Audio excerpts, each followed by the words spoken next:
that this nation should commit itself. Have seen the glory. He's never been stopped. The 60s and 70s. A&E takes you back in time, year by year, to the era that changed America forever. Decades. It was a decade of activism, of political disgrace, and international blackmail. As Decades presents a prelude to the 80s.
The 70s are coming at you, and they begin with a bang. Nixon orders U.S. troops into Cambodia. American students protest. It can't be true. Ohio's governor orders the troops onto the campus at Kent State University.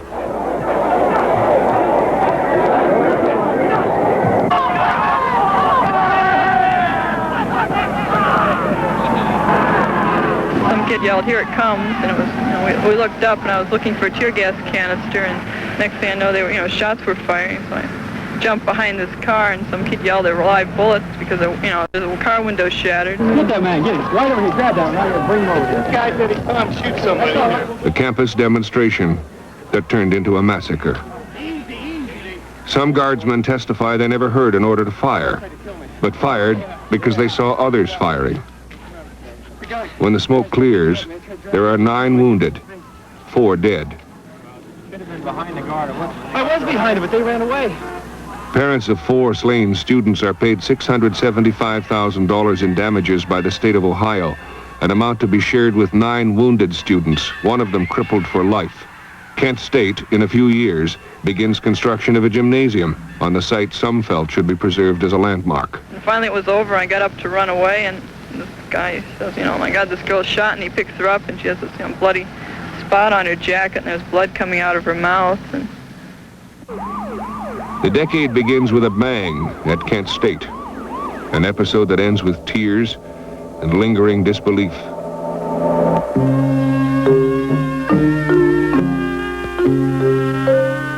In Vietnam, it's the 24th year of the war when the decade opens, the 11th since the first American GIs died there. It's already the longest war in America's history, a war begun before the U.S. got into it, one that will continue for more than 2 years after the last of the 50,000 American deaths is recorded. Bring him around the back there and leave him. Let's go, move that second squad on through. If for some Americans here and for others at home, it's pain, for the people of the Vietnamese villages, it's confusion, disruption, and anguish. They're afraid that when the chopper will pick them up to the district, the little kid will die because of the They're afraid of the altitude of this helicopter. When they take them up, will kill the kids. Die. If you don't know whose side they're really on, yet you don't want to kill them, you move them to a resettlement depot, even if they are terrified of the Sky Dragons.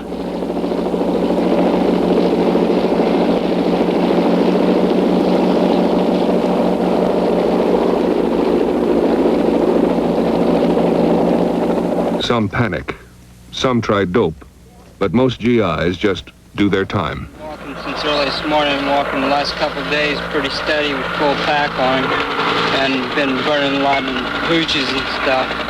Man, it's just rough, this humping. Cool Kong. Get in. I really don't think too much of this war. Really, I think that we're not fighting it as much as we should be. Really, I think we ought to go all out and win this war. Most of us want to get it over with and get home. Let Asians fight Asians, Nixon decreed. And the GIs did start coming home. See you down there, boo. Good luck. The front you on it still needs bleaching. That's all right. That's all right. You can stay that way this time. How do you feel about going home? Oh, well, it's great, man. It's been a long time. I want to go bad. And in January 1973, in the early days of Nixon's second term, it happens. The unofficial war is finally, officially over.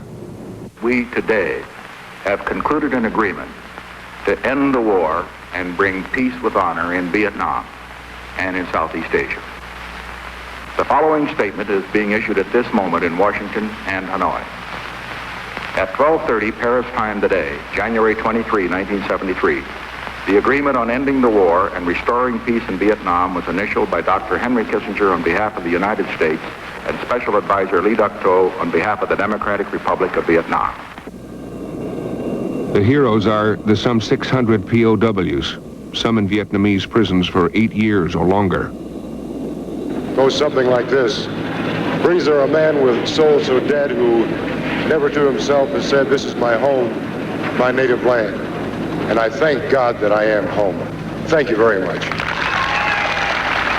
Every American, no matter his view of the war, is touched. And the pain of the prisoners becomes the pain of the nation. And likewise, the joy of coming home.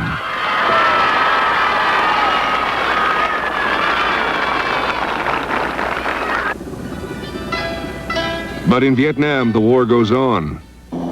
The last American troops are brought out over the next 3 months, right on schedule.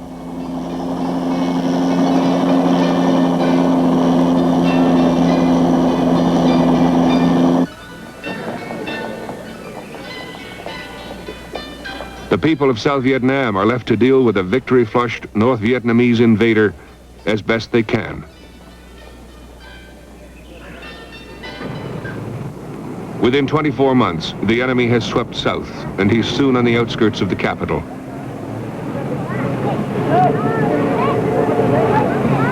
The refugees of war flood into Saigon, the last safe harbor.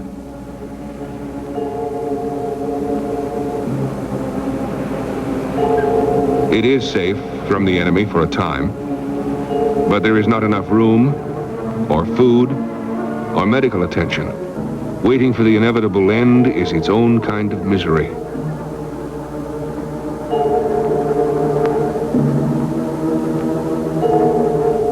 Saigon is a city of despair as the North Vietnamese tanks come rolling in.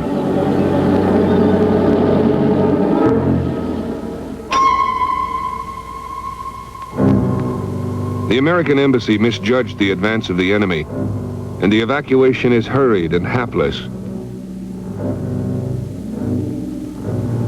Merciful to those who can be brought along, heartless to those for whom there is no room. Most of the rich and powerful got out before the final U.S. departure. Few of the poor and helpless can escape.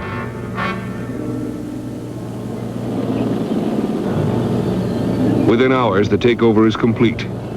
Shortly after noon, on April 30th, 1975, the flag of the Provisional Revolutionary Government is raised at the Presidential Palace.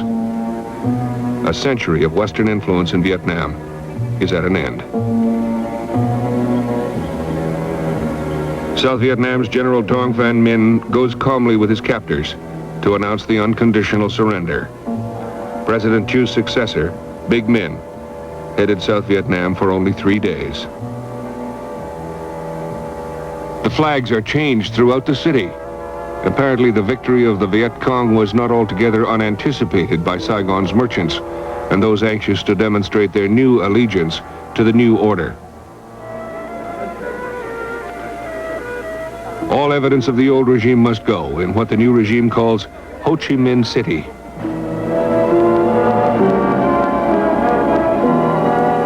This monument, depicting South Vietnamese soldiers going into battle, was called the Liberty Statue. Liberty has a new meaning now.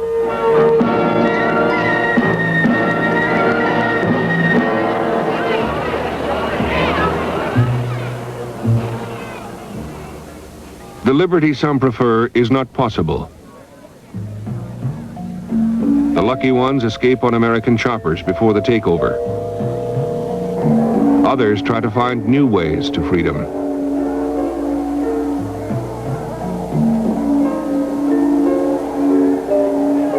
Overland escape routes are well guarded by the new conquerors, yet thousands of South Vietnamese get through.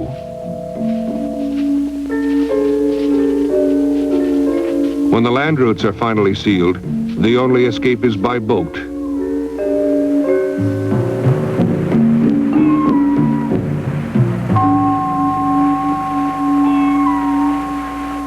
Thousands of boat people die trying, but some make it.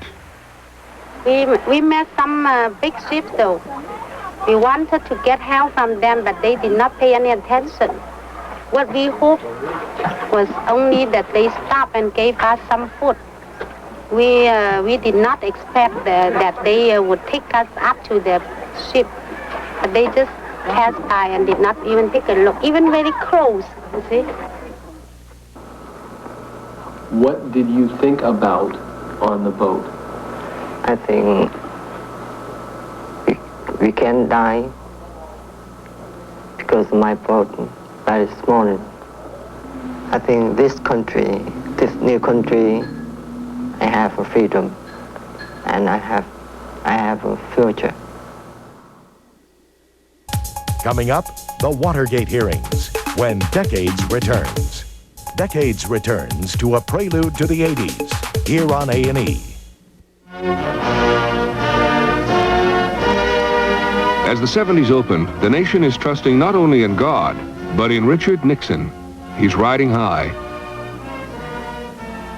Some all over the world will try to make this basically a political issue. And you've got to do what you can to, I mean, more important than anything else now is to get the facts out with regard to what we have done, that we have worked for a political settlement, what we have done for the refugees, and so forth and so on. Yeah. If you see that some here in the Senate or the House, for whatever reason, get out and misrepresent our opinions, I want you to hit it frontally, strongly, and toughly. Is that clear? I mean, don't just take the gloves off and crack it, because you know exactly what we've done, okay? Fine. All right.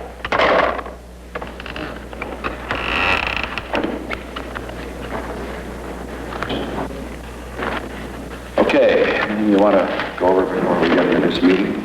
Nothing important. There were no people with the troops. That's absolutely correct. No Americans with any. No Americans with any of the troops, any place. I mean, the attachés are at the embassies, so so basically, what is happening? The attachés the Indian attaché will reflect the Indian reports, and the Pakistan attaché will reflect the Pakistan. Well, we have a variety of independent sources. Yeah, I know. None of them reliable. None of them totally reliable. That's right. Okay. A few months before the election of '72, there's a burglary at Democratic National Headquarters in Washington, and the burglars are caught. Security guard Frank Wills. On making security check, I found that the latch on the basement door had been taped. Making further security checks, I returned later to find that the same door had been retaped again, the latch. At that time, I proceeded upstairs to make a call to police precinct. Mr. Mitchell, don't you think it would sort of remove the political fuse from this case as far as the administration goes if some high official would concede some knowledge or some blame or some involvement in this? That's an absolutely ridiculous question. Why should they when they don't have the knowledge? That's what we've been trying to get across to you. I, Richard Nixon, do solemnly... Re-elected by an enormous majority, he carries 49 of the 50 states. So help me God. Richard Nixon is clearly the people's choice. Then Senator Sam Ervin's Watergate Investigating Committee goes to work. Fourth Amendment under the decisions of the court to resort to burglary for the purpose of getting that the witness produced in obedience to a subpoena due case taken. People were from diplomas, from the White House. Yes, but we had a man passing secrets to the Soviet government. Well, Ellsberg's psychiatrist wasn't doing that. The judicial process is moving ahead as it should, and I shall aid it in all appropriate ways and have so informed the appropriate authorities. As I have said before, and have said throughout this entire matter, all government employees, and especially White House staff employees, are expected fully to cooperate in this matter. I condemn any attempts to cover up in this case, no matter who is involved. We're Holden and Ehrlichman Mitchell, and the way we've been treated is really a shame. I did not perjure myself. Worth hardly a shrug could end up by getting us tossed in the jug. Even earlier, there is that problem with the vice president, once a picture of self-satisfaction. The president's regrets that he could not be with you tonight, but you see, one of us has to be in the office when Martha calls.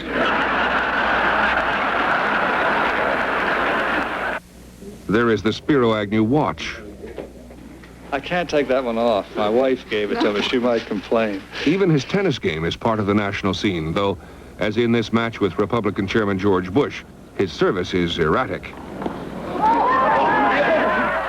In October '73, he resigns, charged with tax evasion. But he is defiant almost to the end. I categorically and flatly deny the assertions that have been made by the prosecutors with regard to their contentions of bribery and extortion on my part. He was stupid by admitting it. If I was him, I would just say I never knew nothing about all that, and I would have kept on getting more money, because I'm a cheater, too. I would have kept cheating. That's what I would have done. And America gets its first non-elected vice president.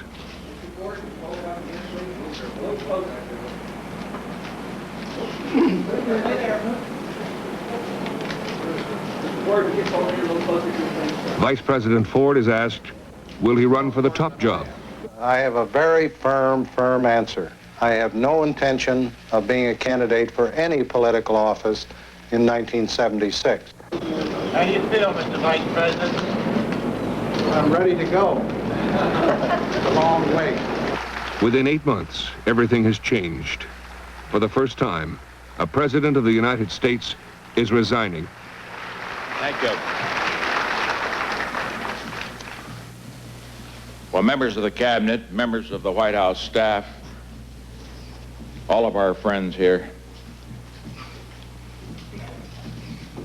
I think the record should show that this is one of those spontaneous things that we always arrange whenever the president comes in to speak. As I pointed out last night, sure, we've done some things wrong in this administration. And the top man always takes the responsibility, and I've never ducked it. But I want to say one thing we can be proud of. 5.5 years. No man or no woman came into this administration and left it with more of this world's goods than when he came in. No man or no woman ever profited at the public expense or the public till. More than anything else, it is the infamous White House tapes that do him in. The transcripts of those tapes become a bestseller. Nixon is a broken man. Nobody will ever write a book, probably, about my mother. Well, I guess all of you would say this about your mother. My mother was a saint.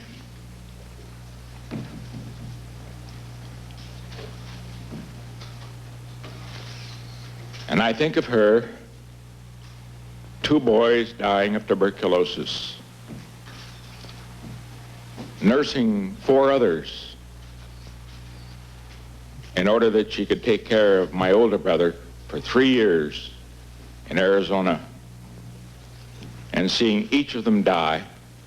And when they died, it was like one of her own. Yes, she will have no books written about her.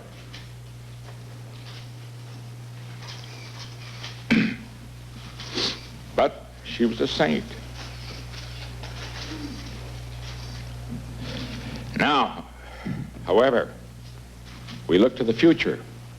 And the United States gets a new president, Gerald Ford, who tries valiantly in those early days to heal the wounds of the nation, allowing draft evaders and deserters to return to their country. Could you tell us just briefly why you decided to stop speaking out about Watergate and impeachment?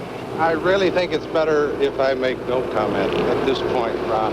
Thank you. Does this mean that you no longer feel the president is innocent of an impeachable offense? I said no comment. Have you been in touch with the president? Has he been keeping you informed at all? I'll see you later. But an early decision backfires. This decision and act on the part of the president will bang and rattle for the rest of the decade and maybe for the rest of the generation. Because clearly, a man accused of a crime will now be able to assert that if he were president of the United States, or if he had a friend in high place, he would be fully pardoned. And I don't know how one answers this. And I think it has a very devastating effect on the principle of law and order, most generously considered. The nation's biggest birthday, when Decades continues. His pardon of Richard Nixon does more than anything else to make Gerald Ford vulnerable. Yet he can smile. The Democrats seem in total disarray. Then one man emerges from the sea of presidential primaries, though no one can figure just what his appeal is. Maybe it's his smile. Maybe it's his down-home manner.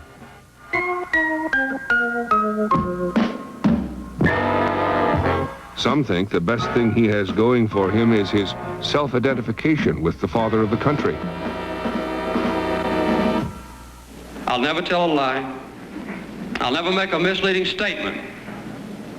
I'll never betray the confidence that any of you has in me. And I will never avoid a controversial issue. I won't be any better president than I am a candidate. Clear to the Arab countries, in no uncertain terms, that if they ever again try to blackmail this nation, as they did in 1973, by declaring an embargo against us, that we would consider it instantly not a military but an economic declaration of war, and that we would respond in like terms and declare a total embargo against them, not ship them any food, no weapons, no spare parts for weapons, no oil drilling rigs, no oil pipe, no nothing. I believe people in this country are looking for a candidate for president who can form an intimate relationship between myself and you now and maintain that closeness between the center of our government and the people of this country after I'm in the White House next January.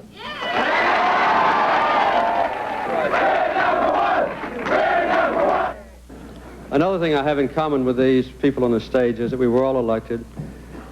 We're all fuzzy on the issues, which is proven by the fact that we did get elected. As one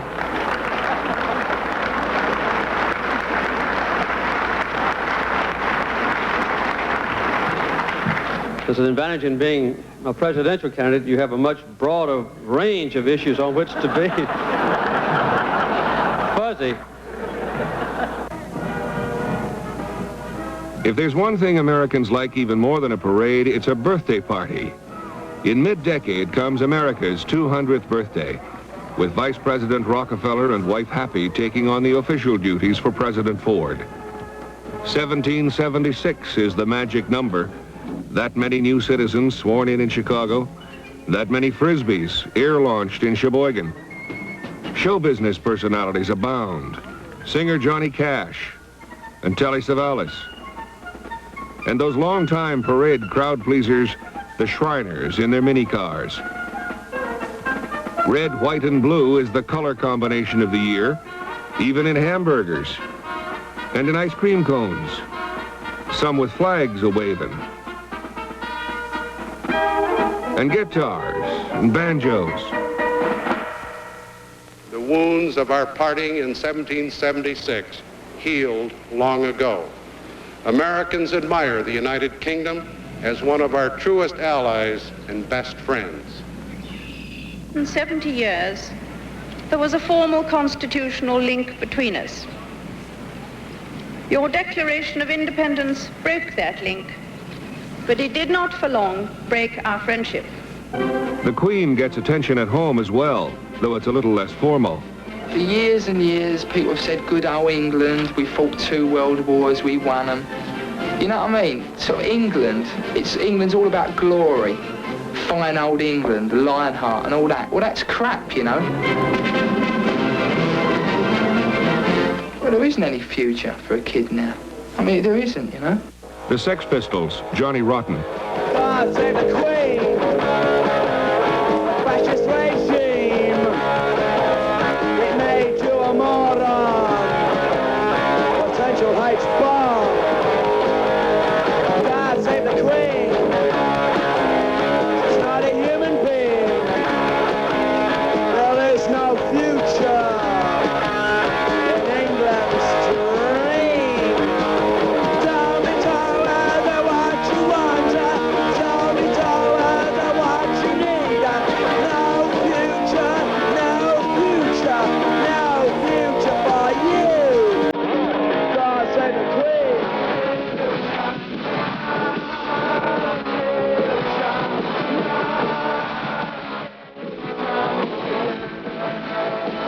The only future for a kid now is if they're lucky to get a sort of secure job. They'll either go in a sort of job like that, insurance or the bank, or they're on the dole.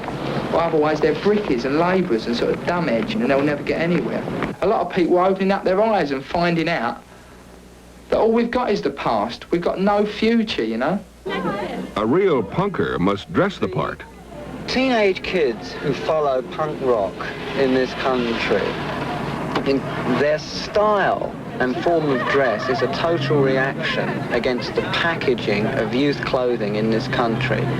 They are really concerned now with taking any form of clothing and making a statement with it by tearing it up, writing a slogan across it that suggests something of their own particular discontent. You're cheap pierced. Well, my mate done it for me with a needle. Oh, yeah? Does it hurt? It's not when he done it 3 weeks ago. What? But it's not quite, well, it's almost through now, but it's still when he done it about 3 weeks ago. You've got to get out there and shove it down people's throats, your ideas.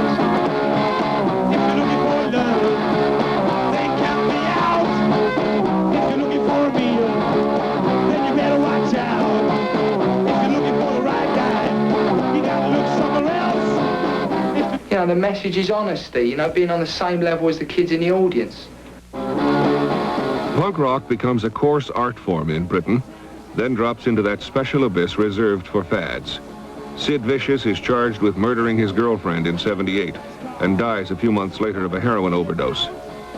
Punk, it rises from the ashes. Cleaned up a bit and renamed, it's the new wave.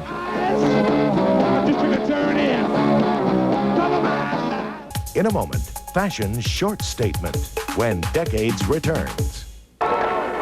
Getting in step with the civil rights progress of the 60s, women learned to march in the 70s, to demand their rights, to call for unity, and to taunt their oppressors. At one of the first big rallies in 1970 in New York, they hear the new gospel from feminist high priestess Gloria Steinem. Women, black people, Puerto Ricans, Mexicans, and all the minorities, that all of us must stand up together and say no more.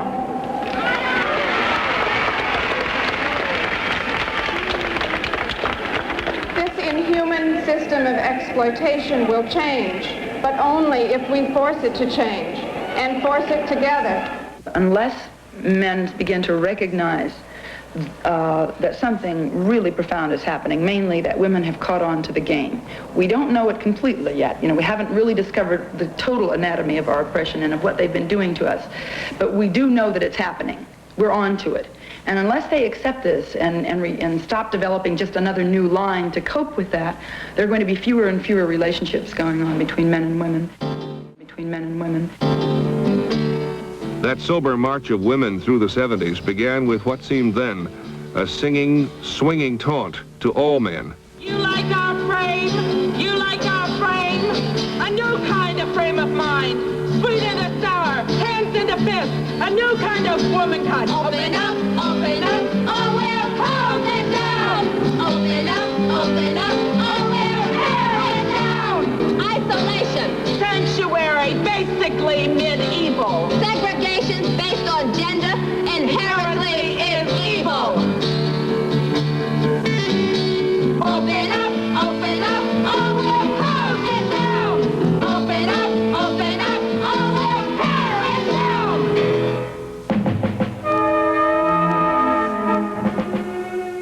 The pictures of this fighting woman, Patty Hearst, are hard to reconcile with the stories of her kidnap, of being held for 9 weeks in this closet, abused, intimidated, sexually assaulted, she said, by one of her SLA captors, only to emerge as a bank-robbing member of the gang, one who sends tape recordings calling her father a corporate liar and a fascist pig. Is she Patty the victim, or Tanya the revolutionary? After 19 months at large, she is caught, reconciled with the family she'd denounced, and put on trial for bank robbery. Sinkyu and 5 others died in an LA shootout with the FBI and police. Her abductors, the Harrises, are sent to prison. And Patty, found guilty, is sentenced in September 1976 to a 7-year term.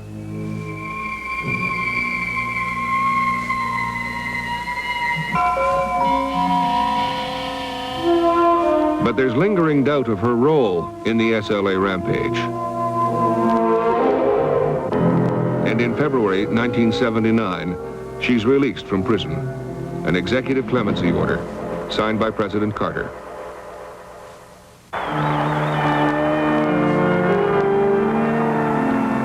The Catholic Church gets 2 new popes in 1978. John Paul I, who dies on the 34th day of his reign, and John Paul II, the first Polish pope and the first non-Italian in 4.5 centuries. He's a crowd pleaser from the beginning. Even on that first night when he asks the 100,000 or so in St. Peter's Square to correct him if he makes mistakes in speaking Italian. Et Filii, et Spiritus Sancti. The attention given the Pope's trips abroad is one bit of evidence, but there are other ways in which religion blossoms in a decade of constant change and much searching for answers. Some turn to the belief that the religious healer can work medical miracles. And even established religions become more demonstrative. They find the church service is rather dull and formal, and they like the animation and life that they'll find in the prayer meetings, the charismatic prayer meetings.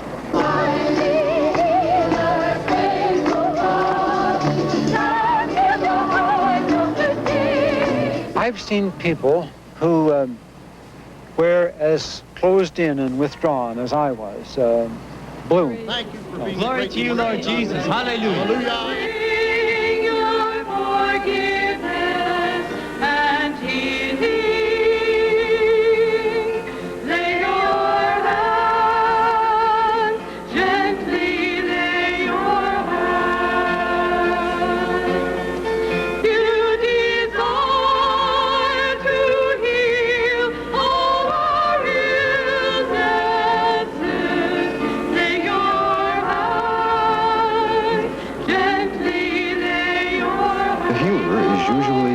Dynamic person who is much concerned with his own image. He wants a sense of power. He may be a tremendously sincere person, but nevertheless, he wants to lead others and to be regarded with a kind of reverence by all in an emotional way. And in the 70s, there are some new principles collecting heavy interest. Here, it's a sin to be poor. There is no virtue in poverty. There is no honor in poverty. There is no style in poverty. Poverty doesn't have any class. Money loves me. Money loves to fill my hands. I have been tuned in and turned on by the teachings of Reverend Ike. Money loves to go into my checking account. Oh, he's wonderful. Like, you gotta see him not as a man, but, you know, like a helper. Because that's just what he does. Money loves to serve me. To pay my bill. The United Christian Evangelistic Association, of which I'm president and founder, is successful, prosperous, and rich. It is a multi-million-dollar operation, and I make no apologies for it. I rejoice because of it. Not all the new religion is homegrown. Some comes to North America after centuries in Asia. Would you like to go back home and live with your mother? Why not? Because our spiritual master told us to stay here. Why were you sent here? Our spiritual master said we should come here. In the mid-70s, there are 98 children and 49 adults in this school in Dallas, Texas, run by the Hare Krishnas. We've never had any case where any disease has been passed around in the school, ever. We've had no need to seek help from psychologists or psychiatrists. The children are all very well balanced emotionally, mentally. What don't you like about the school? They have to wake up and take showers, but we do it because our spiritual master told us to. Now, we are educating children nicely. If there is some objection, it is simply because people have become soft and weak. And this country will go the same way that the Roman Empire and the British Empire and all other empires have gone. When was the last time you saw your mother? No. When was the last time you saw your mother? No. Do you miss her? Yes. Would you like to go back home and live with her? No. Why not? Because my spiritual master told me to stay here. Why were you sent here to the school?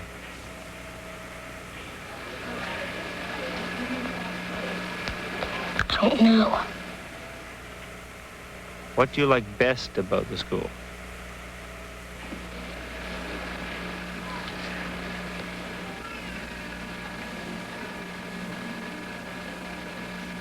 I don't know. Coming up, America held hostage when Decades continues. The Reverend Jim Jones, a powerful speaker and a persuasive man, grew up in Indiana, even as a boy, preaching to friends of his fiery visions of hell.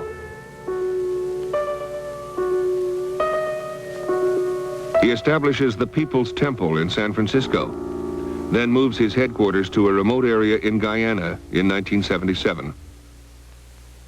An agrarian commune he pledges to make a self-sufficient socialist utopia. Stories of Jones' sex demands and his refusal to allow anyone to leave the Guyana camp come finally to Congressman Leo Ryan. Ryan and a small staff go there with several U.S. journalists to investigate. You're convinced that Jim Jones is a good man? Definitely. I should say so. Yes. I mean, I'm 27 years old, black, free, and I make my own choices. And I definitely think Jim Jones is a beautiful, he's got more character than I've ever seen out of anyone. And I respect him very, very much. I assume that part of the tactic is delay. Ryan tells them of his talk with a Guyanese government official. But his general attitude about this whole thing, at least to me, was that It's a matter from now on between the American embassy and all of you. Ryan and 4 others are gunned down as they prepare to leave. A few survivors escape in a small plane to summon help, but the help comes too late. The authorities find only death. 911 persons, many of them infants and children. As Jim Jones preached to them from his throne about the beauty of dying, most followers took cyanide and a tranquilizer mixed into a fruit drink. Mothers poisoned infants, and families died together.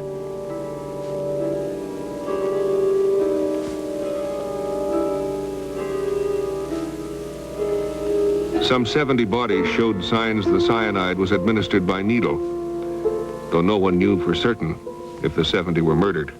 There's some of them that died after others had little blankets thrown over them to cover them, and they all seemed to arrange themselves comfortably. Jim Jones' wife was lying on a blanket right next to him, the steps, and she's very peacefully lying with her hand outstretched. Some of them who had girlfriends were lying with their girlfriends, their arms around each other and that sort of thing. The bodies are brought back to the United States. First that of Congressman Leo Ryan, the maverick Democrat from California who didn't believe those State Department reports that Jonestown's residents were happy and content. Ryan's family grieves its loss, and the nation begins to take a new look at the religious cults of the 70s. Religion, a powerful force with potential for good or evil, whether at home or abroad. And nowhere is the power of religion more apparent than in Iran, where the Ayatollah Ruhollah Khomeini takes over from the deposed and much hated Shah. Iranian people are united and they believe, and all of them are behind Khomeini's leadership. And as an Iranian, I would say Khomeini is my leader and I believe in his leadership. The Shah's great political mistake was pushing a backward people into the confusion of the future without understanding their need to cling to old ways and traditions. Muslim women voluntarily don the traditional chador. The men, the women, and the children unite behind Allah and the Ayatollah. Ayatollah Khomeini is the symbol of honesty, virtueness, and humanity.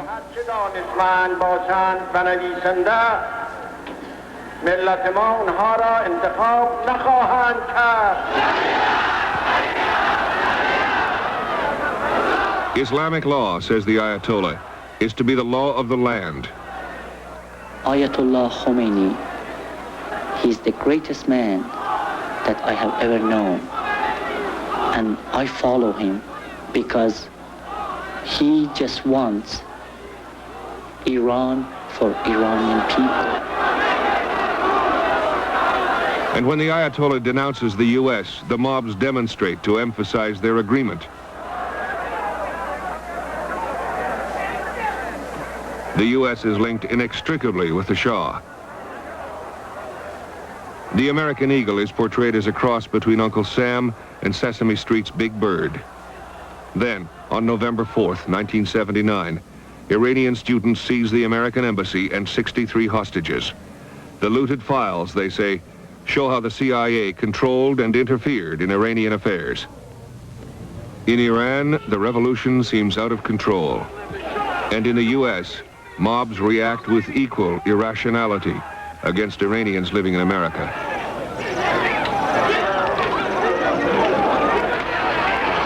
World attention is focused on the Arab countries. Religion and nationalism seem hopelessly intertwined. And then, in one Islamic country on the southern borders of Russia, a pro-Soviet regime is unable to control Muslim guerrillas. Russia moves in. Trucks and tanks and planes. Some 50,000 Russian soldiers swarm across the border. And in a matter of days, it seems Afghanistan is to be the newest Soviet satellite. The rebels, certain of Allah's support, take to the hills and begin to arm themselves with primitive weapons, their long-held hatred of Russia mobilizing even the very young, forging a new resolve. This action of the Soviets has made a more dramatic change, in my own opinion, of what the Soviets' ultimate goals are than anything they've done in the previous time I've been in office. One ray of light in the otherwise troubled Middle East came in November 1977, when Anwar Sadat takes that historic 40-minute jet flight to Jerusalem. His visit, the first by an Arab leader since Israel's founding, gives birth to hope. Maybe the 30 years of war between Israel and its Arab neighbors can come to an end. Let us raise the slogan, no war and security. We are mortals, and when we depart, our nations will live forever. And we are going to do our utmost to make sure that our nations will live forever in peace. Both Sadat and Prime Minister Begin have trouble with the people back home. President Carter takes many chances with his own political future in getting them back together again and again. But finally, in March 1979, a year and a half after that first Sadat visit to Jerusalem, the terms are agreed and the peace treaty is signed. As President Carter and the television world look on and rejoice. One small step for mankind in the Middle East, a hope for the future. The years roll by, and man keeps searching through years of war and pain, years of exploitation and greed, years of dirty tricks and cover-ups. But here and there, a cause for hope. The end, finally, of a war in Asia. A peace treaty in the Middle East. New governments form as old ones fall, and man keeps searching. If the 70s were the me generation, maybe man can learn from the mistakes of that decade. The future? Maybe the we generation. If that time comes, when men and women everywhere begin to understand their need to help and to be helped by others.